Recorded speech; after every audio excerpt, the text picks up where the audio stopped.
आपलं काय UP बिहार नाही आहे ते असतं तर कदाचित मी फोन पण केला नसतं.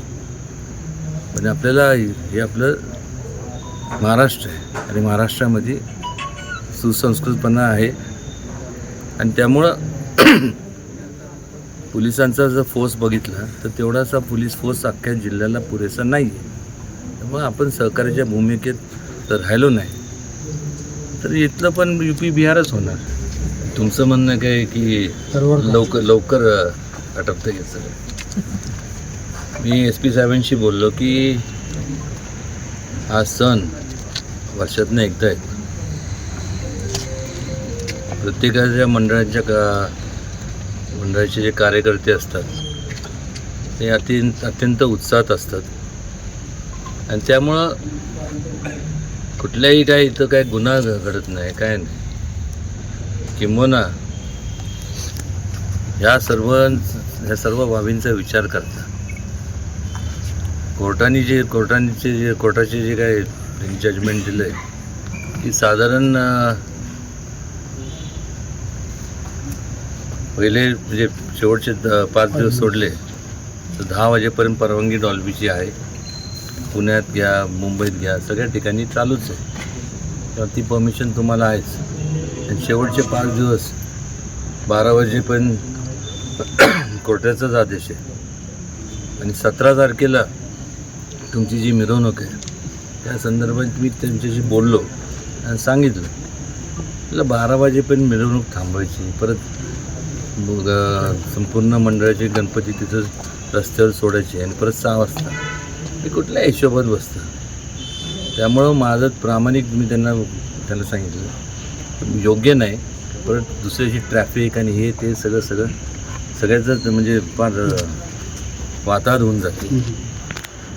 तर तुम्ही सलग तुमची मिरवणूक काढा, डॉल्बी वाजवा, डेसिमल जे आहे त्याच्या डेसिमलच्या हिशोबानेच वाजवा. फक्त लेझर काय अलाउड नाही, कारण की बऱ्याचशा लोकांचं म्हणजे थोडंसं नजरेवरती परिणाम झाला आहे. आणि 17 आणि 18 16-17 हे ज्या 2 दिवस ना 16ला तुम्ही चालू केलं की 17पर्यंत चालू द्या. म्हणजे सगळे एक संलग्नच गेलं पाहिजे ना. कुठला हिशोब आहे की मध्येच मिरवणूक बंद करायची परत सकाळी चालू केली, असं चालणार नाही. सगळी कुठं होत नाही. पुण्यात होत नाही, मुंबईत होत नाही, बाकी कुठल्याही शहरामध्ये होत नाही. मग आपलं सातारा का अपवाद पाहिजे? तर सातारची तर चांगली सांस्कृतिक परंपरा आहे. त्यामुळं तुम्ही सुद्धा आता थोडंसं भान राखलं पाहिजे, सहकार्य केलं पाहिजे पोलिसांना. कारण तसं पाहायला गेलं तर आहे तरी किती पोलीस. शेवटी एक लक्षात घे, आपलं काय UP बिहार नाही आहे ते असतं तर कदाचित मी फोन पण केला नसतं.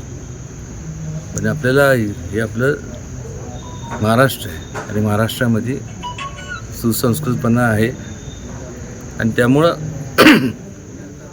पोलिसांचा जर फोर्स बघितला तर तेवढासा पोलीस फोर्स अख्ख्या जिल्ह्याला पुरेसा नाही आहे. त्यामुळे आपण सहकार्याच्या भूमिकेत तर राहिलो नाही तर इथलं पण UP बिहारच होणार.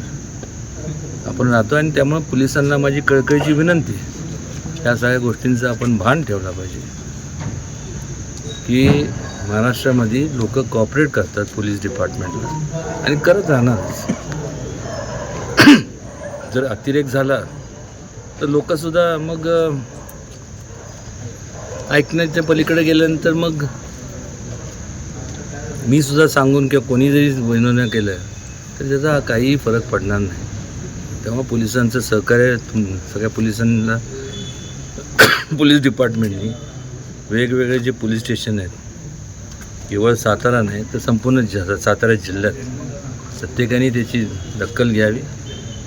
अनुचित प्रकार जर काय पोलिसांकडनं लाठीचार्ज घडलं तर आरेला कार्य समजा उत्तर देता येतं, पण मुलं देणार नाही.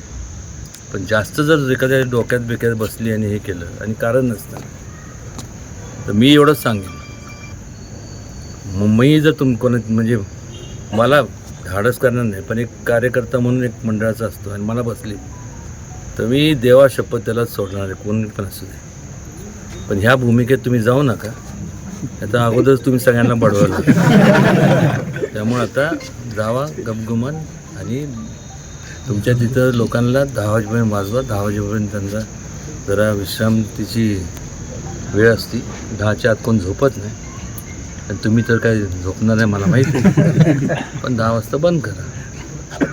5 दिवस आणि शेवटचे 5 दिवस तर आहेच. 12 आणि मिरवणुकीला डॉल्बी लावायची ना, मग काय त्याच्या मिरवणूक कधी काढायची? बिटे सगळं लावायचं.